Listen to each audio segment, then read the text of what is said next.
This is Tyrese Halliburton, and you're listening to Setting the Pace. What is up, Pacer Nation? Welcome back to another episode here of your go-to Pacers podcast. The Pacers fall to 1-9 on the season, losing one. What was the score again, Facci? 114 to 83? 114 to 83, a forgettable score, one that you and I had to go back and forth and look up to see. When was the last time the Pacers scored 83? It just felt like, with how high prolific the offense has been the last few years, 83 feels like a lifetime ago.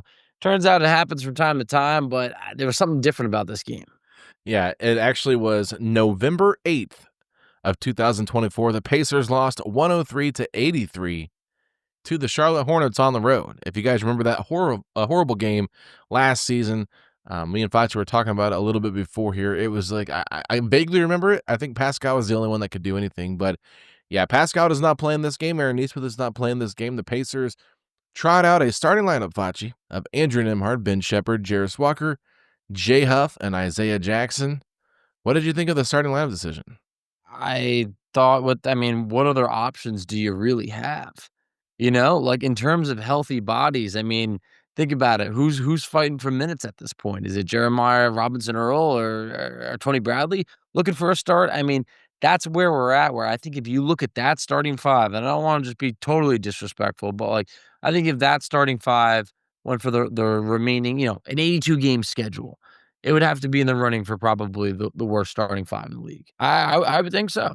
I really would. What we saw tonight was pretty painful. And I think that if you look at this starting five, I don't know what other options they would have had. Looking at the bench, I think that was the best five that we could assemble, I would say. I don't know if I should cry or if I should laugh or what I should do. It's just I'm all over the place emotionally with this team. And if you listen to my last episode that I recorded early this morning, before the Colts game, or actually it was like right during the first part of the Colts game, I was just like, I don't know if Jay Huff is a regular rotation player in the NBA, and then he gets to start the next game. I'm like, could we not have just thrown Cody Martin in there? Can we not just try some small ball? We're trying all this big stuff. It's obviously not working. You looked better when you went smaller against Golden State last time with Isaiah at the 5. Now Isaiah's trying to play the 5 with Jay Huff in his way. Jay Huff doesn't have near the amount of gravity that Pascal Siakam has. I'm not saying Cody Martin would, but Jarris at the 4. It just gives you a little bit more versatility. Maybe even Monty Morris and Nembhard start together. Give you two dynamic ball handlers with Jarris and Shep and Isaiah. You're going a little bit smaller, but maybe you get some more shooting out there. Play Ray J. Dennis a little bit more off the bench. Talon Peter barely played in this game either. So I don't know. What are they expecting? When your best player off the bench is like Jeremiah Robinson Earl, that's ticking down. I think it's up after this is his last eligible game. Yep. So his first game was November 1st. By the time you're listening to this, it's going to be November 10th. Obviously the Pacers don't play on Monday. So yeah, it's going to be interesting. I think we really saw him rebound during that time. Really good rebounder. I definitely think he is an NBA quality player. Had his struggles offensively at times, but it's just so crazy how many new guys are just in and out on this team. Like you mentioned, Monty Morris, he had a good first half. He really did in the beginning, good first quarter. I was like, wow, he might be on to a game. And then you realize the limitations. This is a guy who wasn't on an NBA roster, by last week. So Ray J. Dennis, Talon Peter, they don't get it until the very end of this game. It was a game that felt like Indiana couldn't buy a bucket. They just didn't have a good fit out there, with that 5. And this is just a type of forgettable performance. This is the only team that you beat. Golden State, the only team that you ever win against. No Steph Curry, didn't matter. They still win by, substantially by 31. They actually, this was one of those where Indiana hung around decently. You and I started thinking, hey, halftime, who knows? But obviously the second half, more specifically that fourth quarter, was just Golden State ran away with it. No, they didn't. I will just say this. It is hilarious to look at the plus minus on the box score because Tony Bradley is the only one that is not negative. He's a 0 in 16 minutes and 18 seconds. Your next highest one is Andrew Nembhard in 29 minutes and 44 seconds, a -10. Your worst plus minus, Cody Martin -25, Jeremiah Robinson Earl -22, J Huff -21. 2 of them are 10 days, it just kinda shows a little bit of the divide, between, NBA standard contract talent and some 10-day hardships, but, I mean, yeah, there was a time that, Golden State went on, like, a 20-4 run in the 4th quarter. Indiana went scoreless for about almost a 4-minute stretch where Golden State just busted open this game. I mean, Indiana, if you only have 1 win, it's easy to say, "Alright, well, clearly that could only be home or the road." They don't have an away win. Not sure exactly when they'll get it, but this is a West Coast road trip, and it's not going to be easy. And I think that when you look at the type of performance you saw tonight, maybe it was good to get Pascal Siakam and Aaron Nesmith some rest, because this was a game that, sure, they definitely could have made a difference. Maybe Indiana wins, maybe they don't. But this just looked like the type of night like they did not have it. Nobody on this team had it tonight, I would say. Your leading scorer had 14 points. That's what I'm saying. It's like there was no one like, well, I mean, he brought no. This was like from like just about start to finish, not a good game. I mean, Indiana scores 21 in the first, 20 in the second quarter. Like I said, Monty Morris led us in scoring at halftime with 8. That's when I was alarmed. To going like, all right, He finished with 8. he finished with 8. That's exactly like there was nothing in the second half. I thought he could have built on that, had a little bit of a better performance. I know we talked about Jay Huff, like he had a double-double. Yeah, he had 3 Thank blocks, God. but like, come on, it's just there was nothing to start telling your friends about. So I think for Nembhard, the bright part is I would just say, hey, look, he's back, but he's still trying to shoot off the rust, and it's good to have him out there. But like you want him out there with more starters, with more talent, being able to get his legs back underneath him. It's going to take a little bit of time. I just think it's funny that Jay Huff was the person they picked to start in this game, yet he is the guy that has to finish the game with the closing 5 that was all like garbage time. Yeah. It's like, where does this guy stand at? I don't understand the decision to start him. I really, that was just like perplexing to me. I see him in there and I'm just like, okay, like I guess I kind of get it because Draymond is kind of more of like a 5 now that plays the 4 because he's so small. And they had Isaiah Jackson chasing post around on the perimeter. They had Jay Huff guarding Draymond Green because he's not going to do much. I'm just like, I don't know. I didn't love at all anything that the Pacers did. Like they got hot there in the third quarter, right? They start off pretty hot. I think they were like 5 of 16 at one point, or no, 6 of 15 at one point in the third quarter. 5 of 9 from 3, 1 of 6 from 2. I mean, they got hot from 3, and then after that, everything just kind of went to crap. And so, look, I mean, when the Pacers lose by 31 points on the road, and they're playing mostly a G League team, like I said, I don't want to talk about tanking until we get till the beginning of the year, and I'm sure there's a lot of fans that are loving it. But like, hey, if you're on Team Train, like if you're on Team Tank, right, you've got to feel really good about this because the Pacers, I mean, after 10 games, Facci, they've won 1 game.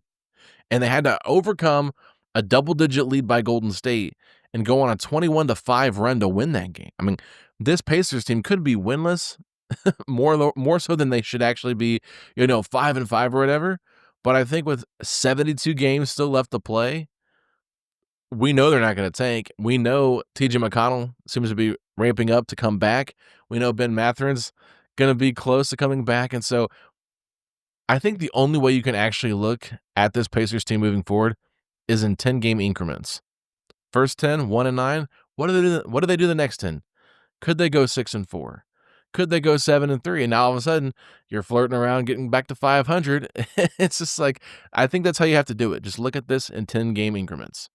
Yeah, and first of all, I just love the fact that it's late night. Instead of saying tank, you said train. Just I thinking know. other big, just vehicles or anything of the sort. That was great. But yeah, in terms of like a 10-game increment, it's a good way to look at things because like I refuse when I see like the record of this team, it doesn't match like the players on here. I know like there's the injuries and that's why, but like it just feels like if you just got your healthy players back, your McConnells, your Matherins, now Nembhard's back, and then obviously you plug back in Siakam and Nesmith, anything could happen. They could win 5 straight. Like it totally could. I'm not here to tell you like, come on, guys, we could do this. Like, let's rally together. No, like it is going to be a long season. It definitely is going to be a long season, but what other team would have success with injuries that we've had? I just don't think that there's a team in the league. Like if it was Golden not if it was OKC and say OKC had SGA out for the year, just like he's equivalent to Halliburton. And then Jalen Williams was like, I don't know, they're Matherin or Nemhard, and he's out. And then they lose like, I don't know, they lose Isaiah Hartenstein in free agency and this, and you start to look at they're not winning many games. They're Yeah. really not. Like they would have a bunch of guys out there that are like, all right. So like the Pacers are in such a hard spot right now, but the record is so bad this early on that it does have you starting to say like, all right, well, what is going to be the plan? Like, are they really going to ride this out for the remaining 72 games and say, nope, we're going to go to win every single game possible? Or at some point, do you start to try and plan ahead? We're not at that point yet. It's early November, but in terms of like young talent to develop, like so far, I mean, obviously we talked about it. There's no Cam Jones, there's no Bennedict Mathurin. That you're missing out on that. And I think that right now, the guys that you're playing, what hurts this are not really NBA caliber players. Like that bench tonight was not. That's not an NBA caliber bench. No. And that's just the only way you can put it. You're playing third string and fourth string players, like in starting positions. Okay, like that's where you're at right now. But like I said, if you want to look at 10-game increments, Fachi, here's the next 10 games for the Pacers. Tell me how many you think are winnable. At Utah, 3-6. At Phoenix, 5-5. Hmm. Home, Toronto, 5-5. On the road, Detroit, 8-2. At home, Charlotte, 3-6. On the road, Cleveland, 7-3. At home, Detroit. On the road, Toronto. At home, Washington. At home, Chicago. I could see 5-5 in that. So could I. I'm looking at it right now. You could beat Utah. You could beat Phoenix. That's definitely within the realm of possibilities. You can split with Toronto. You're probably not going to win either game against Detroit. I don't know. Detroit's just having they're off to a good start right now. You could beat Charlotte. Like anytime there's Charlotte for the as long as I've been alive, or you see Charlotte on the calendar, and it's a game that you could win. You could lose, but you could win any single year. Yeah, you're probably not beating Cleveland. And then you named Washington. You could always beat Washington. They're down in the depths just with Indiana this year. Except the problem is they don't have the vets to really pull them out. They got the young talent. They have a direction. And then there's Chicago, a team that's just playing very well this year. And it's probably going to be a hard one. So I feel like I wouldn't be surprised if Indiana somehow went 5-5 there. It's a possibility. Could they go 4-6? Yeah, I mean, you can make an argument then that's a solid improvement from where we were in the previous 10 games. So anything's on the table to inch closer to that 500 mark. Yeah, I know it's kind of bleak right now, and I know fans are like just so uninterested in this team, and I can't blame you. It's really hard to turn your TV on and watch this stuff, like because you can't really evaluate anything. It's like, oh, what am I gonna get out of Jay Huff getting his first ever career double-double? It's like, oh, congratulations, you did it in a 31-point loss. That's the You know what I mean? It's like, and you barely got there. It's like, can I sit here and say like nice things about Jay Huff and feel good about it? No, I can't. You know why? Because Jay Huff's not good at basketball. He's fine. He's a very I wanted him to be. I really I, did. I really, National J Huff Day. There was talks. yeah, There was talks. we have to cancel that now. Yeah, they're probably gonna cancel that, and he's probably gonna have to give the key to the city back too. You know, when I literally saw that Jay Huff was starting tonight, my first thought was, if we get Chad Buchanan on this podcast again, can we ask him if he still feels like he's a diamond in the rough kind of pick? Yeah. My first reaction was this because obviously I knew we would be recording this like late after the game, probably not starting until after 11 something, and then I saw that starting 5, and I went, "It's gonna be a long night, long night," and then it proved to be. It proved to be. So if we were to try and look at the positives on this game and try and take something away, I'm struggling a little bit in this to try and find out like what exactly that could be. Nobody got hurt. That's always a positive. It really is. I mean, I think that Other than that, I really don't know what exactly there was. I mean, Nemhard had a couple moments. He had a good assist to turnover type ratio, but like I said, the rust is still there on that shot. I mean, 5 of 16 in this game. He had in his debut, not his debut, when he returned 7 of 20 and the previous. So he's shooting 12 of 36. I mean, it's tough right now. It really is. Yeah, I mean, he's not shooting the ball well, but I would say that offensively, he did have 9 assists, like you mentioned. Probably could have had closer to 14, 15 if guys hit their wide open looks. Yep. He was getting guys open. Let's be honest. I mean, that's something to be positive about. Um, I don't know. Do we want to say that J Huff had a good game for what they Yeah, asked of him? I mean, he yeah. I did. mean, we got it. I know we were pooping on him a bit, but like, hey, double double, 3 blocks. He's been a consistent shot blocker, ever since he's stepped on the court. I feel like for Indiana. Pour What one can the out. guy do? What was that? I said pour one out for Jeremiah Robinson Earl, leading the team in rebounds again. Yes, I would say so. I would say so. Look, I had a soft spot for Jeremiah Robinson Earl.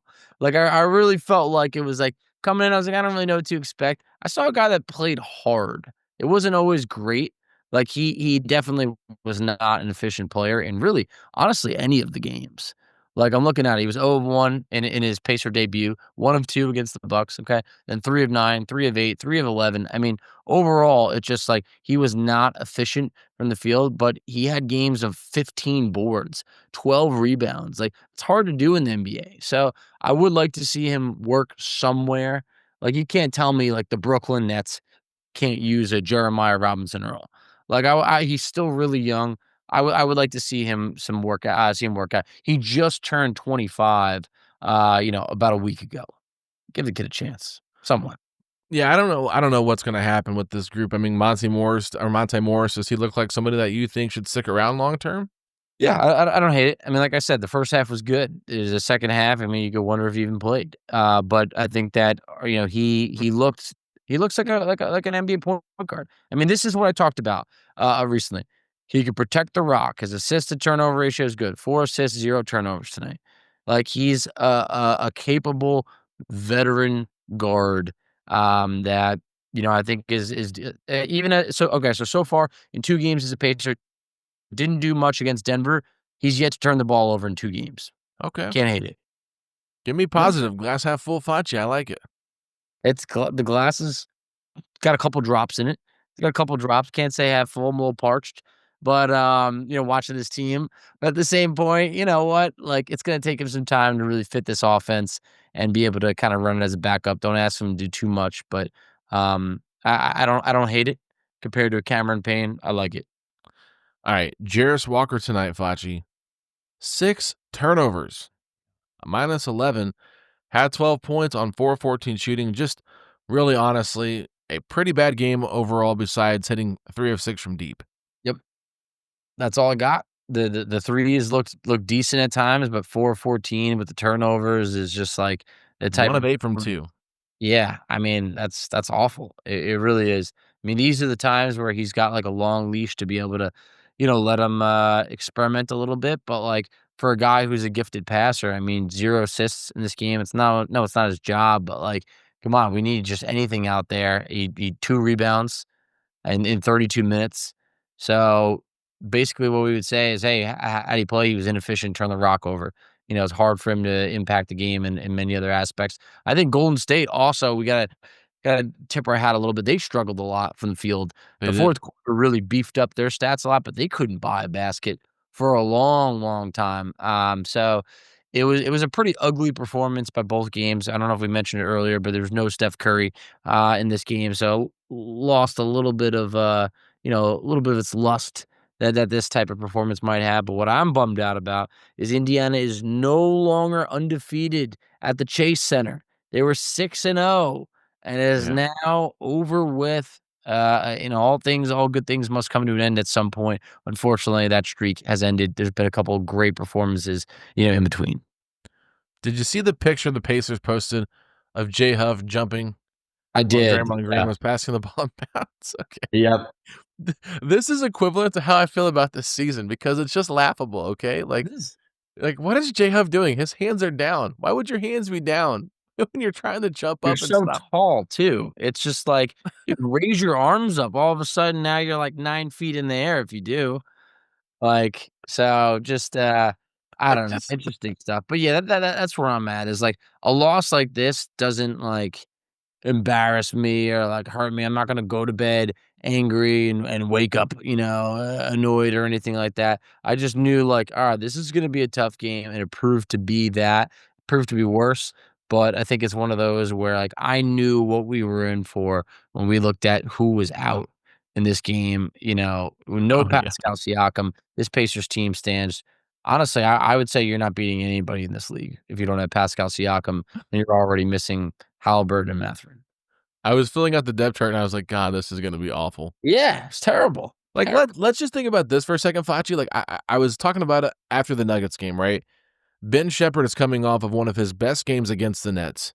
Shoots the ball incredibly well. He's a starter in that game. He goes to the bench with Nimhard coming back into the starting five. He's the fourth man off the bench. He's the ninth man in the game.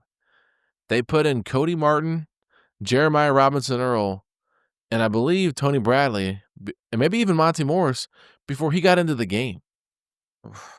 And I said, why are these guys on 10-day deals? Maybe Cody Martin hadn't come in yet, but still, there had been 3 other players that came in before him. I said, why is he the ninth guy in the rotation when he literally just started with Nimhard out? Like, what are we doing? Like, I you got to build off that positive momentum that he has, and all of a sudden you're relegating him to more of like a deeper bench role when you got guys on 10 days getting ahead of him. Like, what are we doing? Like, invest in the players you're going to have long term versus the players you're going to have for right now, is my opinion. Even if it is, Jarris playing through mistakes and playing 30 some minutes, same with Shep and all that kind of stuff.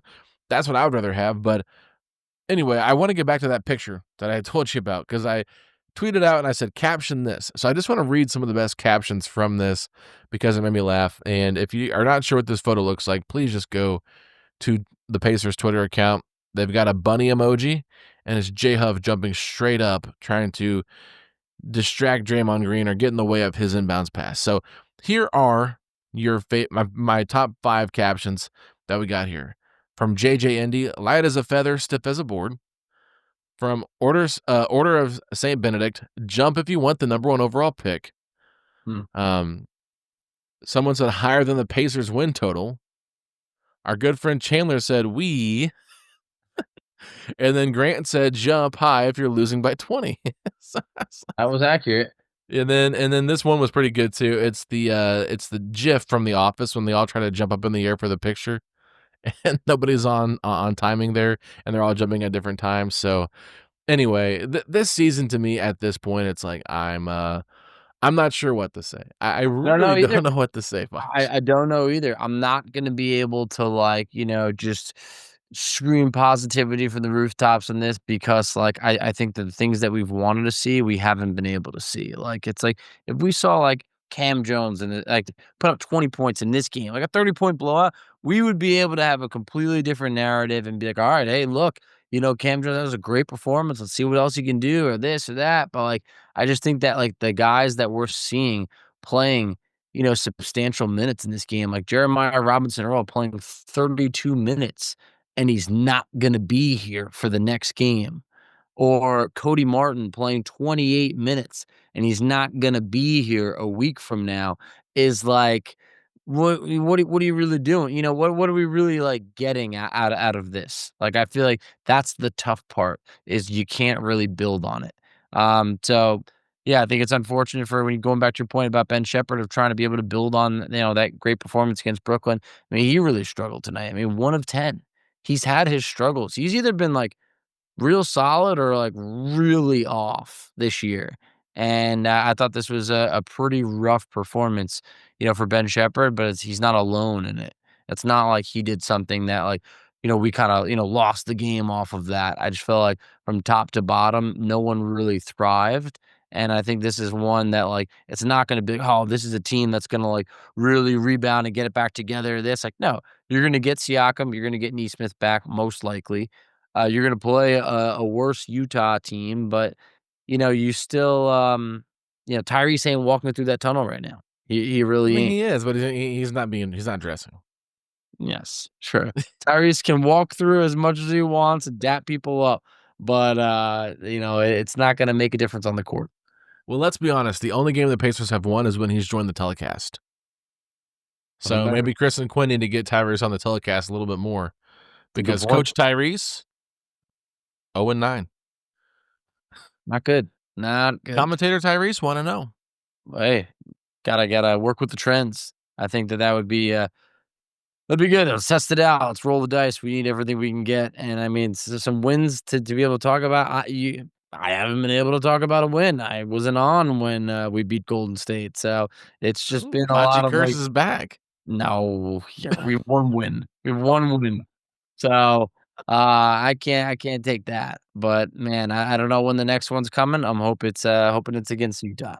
Okay, well, Facci, let's just talk about something else that's non-game related, something that happened over the weekend, involving a former Indiana Pacer. But before we get to that, we got to tell the great folks here listening to this podcast about our sponsor for the show. It is Ripple Bagel and Deli, home of the Setting the Pace sandwich.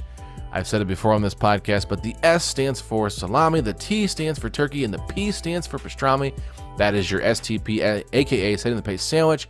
Go down to Ripple Bagel and Deli in Broad Ripple to try that out. Let them know you found out about their place by listening to Setting the Pace. If you already are a faithful goer there, when the Pacers win, listen, you can get a free drink or side if they win. Now, look, we know wins have only happened once this year, as Facci said, but a good opportunity on Tuesday to beat a bad Utah Jazz team, hopefully get some guys healthy.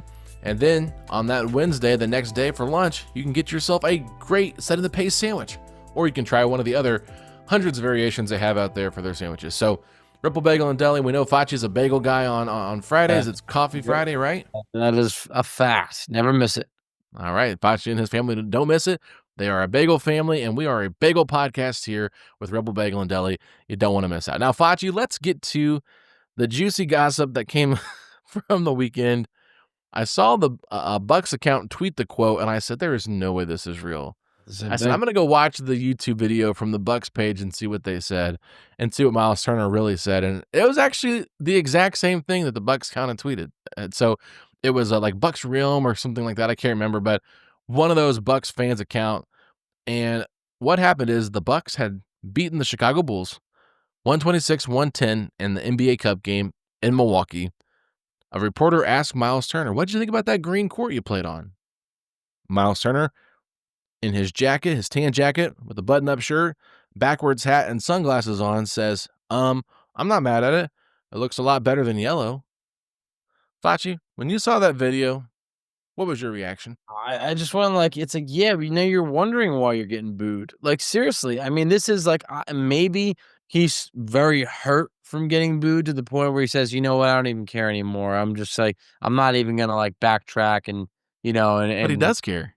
He does care. He does, though. And it's very evident. It's very evident that he was hurt. But to make that comment, it's just like you're digging yourself deeper and deeper and deeper. And I saw someone had a great analogy. Someone was like, because other people were coming to Turner's rescue, and people were like, Lance Stevenson left for the Hornets. He did. And when he did, sure, Pacers fans wanted him back. It would have been great if he stayed. But there was never a bad comment made. Never. And Lance is beloved in Indiana. Beloved.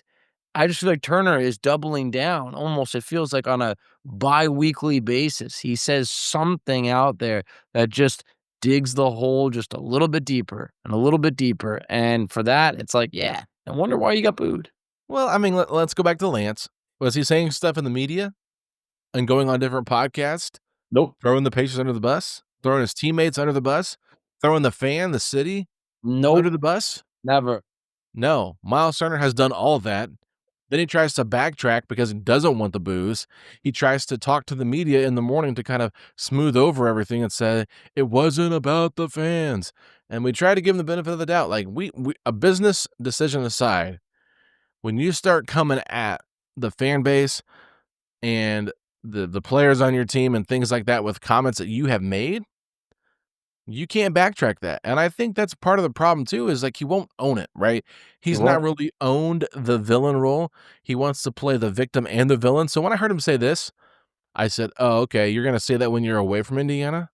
After you just beat Chicago? Like, why is Indiana even in your mouth? Why are you still talking about them? It's been 2 games later, and you're still talking about your ex-girlfriend?" I mean, I put it out there. I said, "It's like the ex who can't stop talking about their old partner when they've got a new one." Yeah, that's what it It seems like. I mean, I think for Turner, it would have meant a lot for him to be, like, cheered and have, like, a standing ovation and things like that, and, like, Well, then don't go to the foe. I know. Yeah, don't. I mean, if we wanna talk about the foe, another man went to the foe recently, the foe's affiliate, I guess, We don't gotta Victor bring this up yet. Let's not Oladipo. bring this up yet. I mean, I don't know, I thought it was interesting. We're talking about the Bucks. Oladipo? Yeah, Victor Oladipo signing with the Bucks G League affiliate. I just You know what thought, that team is? the Herd. The Wisconsin Herd. Mhm. So, I just felt like it was, like, interesting, and, like, I don't care, like, "How Victor, how could you?" No, it's just very ironic of all teams in the league, like, what is happening here? Like, are the Bucks just, like, are they, like, so, like, "Indiana, we will get you. We're gonna recruit everybody you've ever loved and turn them against You're gonna you." trade for Paul George? Yeah, I mean, it's like, Kyle I don't Kuzma? what is next? So, it's just really interesting of all teams that that happened. It just kinda adds another wrinkle or storyline into this, whole rivalry that, hopefully for Vic, hey, hopefully he's able to produce in the G League and get back to the NBA, and if he does and he plays against the Pacers with the Bucks, that would be a fun storyline to talk about, I would say. It would be interesting, that's for sure. I don't think fans would actually boom. Maybe they would. I No, can't I see mean, them it's doing. yeah, it's not gonna be Turner level, it's just like it feels like a TV show. Like, Yeah. Victor Oladipo puts on a Bucks jersey, and it's just like that episode says, like, "To be continued," like, something like that, and that's how it ends, like, that it just feels like this someone's writing this, like a reality TV show. I love that Bobby Portis, when asked about the whole thing on Tuesday night about the booming and stuff, or Monday night with Myles Turner and the booming, he was the voice of reason. He was like, "Yeah, I kinda get it." Like, he went to the other team's biggest rival, like, that kinda adds a layer to it. I'm like, "How is Bobby Portis being a voice of reason?" I'm looking Sure, over here in his feels, like, he's come a and then long way. Giannis going on, like, a 3-minute soliloquy about why the Pacers fans should have respected him for being there for 10 years, blah, blah, blah, blah, blah. I don't wanna hear anything from Giannis. I mean, that dude is such a up and down kinda guy. Like, after the Pacers beat them in game 5, and he's over there talking about, "I win with respect, and I don't ever disrespect anybody. I win humbly, blah, blah, blah, blah, blah." And then after they win the game, he's over there booing in the middle of Yep. the middle of the court. It's like, when Giannis wins, it's fine if he taunts, but if he Oh, loses, yeah. how dare you taunt him? And so he just talks out of both sides of his mouth, where Tyrese Haliburton, like, he'll taunt when he wins, but, like, he's not gonna complain about you taunting if you beat him. Where to me, it's just like big brother syndrome, where it's like you can't handle when the little brother beats you, and the little brother's been dominating you right now. So that's kind of where I'm at with the whole thing. But at the end of the day, I don't even know if we're gonna get boos next time Myles Turner's in the arena. It might be Myles sucks. We might get the Bobby sucks chance for Myles sucks. And somebody was asking me this, and I want to get your thoughts on this. They were like, "Why does he keep doing this? Why does he keep talking about the Pacers and things like that?" I said, "This is the most relevant that Myles Turner has ever been in his NBA career, in his basketball career, in his life. He has never had a fan base care so much more about anything he said or done than how Pacer fans felt when he left for Milwaukee. So, why not just keep dipping into that, because that's the only thing keeping your name in the headlines? It's Because not his look, play. I'm It's just not his I'm play that's I'm doing just it. saying. Like, if you look at what he did against the Rockets tonight, 11 points and 4 rebounds in the first half, finishes the second half with 2 points, 2 rebounds, finishes with an average of 13 and 6 like we've always seen, a minus 17 in the second half. Okay? This is who Myles Turner is. He's just a shell of himself. And my friend Carson brought this up in a group text. He's got worse numbers than Brook Lopez had last year. Yeah. And Yep. that's who they replaced him with for a lot more money. Yep, exactly, and that's the troublesome part is for more money, and I think that, like, it's not just you have to factor in, like, what we talked about before, like, it's not just his contract, it's like the waiving of Dame's contract to be able to get him really makes the Miles acquisition closer to a $50 million player. It would come in at about, $48 million between, like, the $22 million in dead cap space for Dame, and then like the $26 million for Turner. So it's a big signing that is not working out right now. And like we're 10 games into the regular season. But like if this is to if the Bucks are to be, a team that's just so, like that's not you didn't make that move to be just as good as you were before. You try and make this move as like a missing piece to become a better team to be able to keep Giannis to show that you could be a championship contender. And they just do not look like a championship contender. I mean, they lost, to the Bucks currently are 6-4. I mean, like it's early, it's fine, 6-4 in the East. It's good enough for whatever, but, like, you could see right now that this Bucks team is really just not that good. Are they a lot better than the Pacers team right now? Yes. Yes, of course they are, but is this enough to really keep your best player happy? I would say no. Well, we'll see what happens, Foch. I mean, I was just laughing because they had Gary Trent Jr. trying to guard Kevin Durant in the post. That's not a good idea. It's like, what are they going to do? They're so small. Like, they had to play Kyle Kuzma on him. They had to switch Giannis onto him. Like, Giannis had Alperen Şengün at the top of the key. Like, Giannis can't play one-on-one defense like he used to. Şengün got right by him. He gets down to the paint. Turner tries to block him. He spin moves off of him, lays it up, gets fouled by Turner. I was like, the ball game. Like, this Bucks team, like, okay, they might want to playoff round, but like Myles Turner acting like going there is going to win championships because he's got Giannis. Like, I don't know. I don't buy it. I don't think it's going to happen. I think that they're too beatable. They're too one-dimensional of a team. And Myles Turner being your number 2 guy, being that inconsistent. Like, Ryan Rollins might be their second best player right now. Yeah, could be. He's had some big games, much bigger games than Turner. At least we've seen him score 25, 30 points, at times. But he's obviously doing it for a lot cheaper. And I think sometimes that there's a lot of value in that. But hey, I'm sure Turner will come up again in the near future. But for now, for this Pacers team, they just need to get a win, string something to be able to build on top of. And I think that for right now, it's a West Coast road trip. No easy task. Anytime, like we've talked about, anytime you're away from your bed for that long, you start to kind of be like, all right, well, when's this going to wrap up? When do we get to go home? Indiana is going to be on the road through Thursday and not returning for a home game until Saturday, and then they're right back on the road on that Monday. So, tough stretch, but winnable games. We'll see what happens. But for right now, man, this is. I would say. Would you say this is the lowest point of the season, or would you say that Nets loss was? Oh, I mean, the Nets loss is probably worse than this one just because of who you had out there playing. But Yeah. this right here was probably the least interested I've ever been in watching a game. Like, I was at least somewhat Couldn't interested agree against the more. Nuggets, right? Like, I couldn't agree more. Like when I was watching this game, and look, it's not like the NFL game was any better. Chargers Steelers was a horrific what was game. the score to that game? It ended up being 25-10, but like the Who Steelers had won? 3 points for Chargers won. But Okay. like the Steelers had like 3 points for 95% of that game. So I was like, all right, I'm not gonna flip over there, but like just give me something to sink my teeth in for this Pacers game. And I couldn't find it. I couldn't find like that player that was like, hey, all right, that was a good performance right there. Everybody was just like standard, basically 14 points or less. Yeah. Yeah, it was ugly. This was the ugliest game by far, don't get me wrong.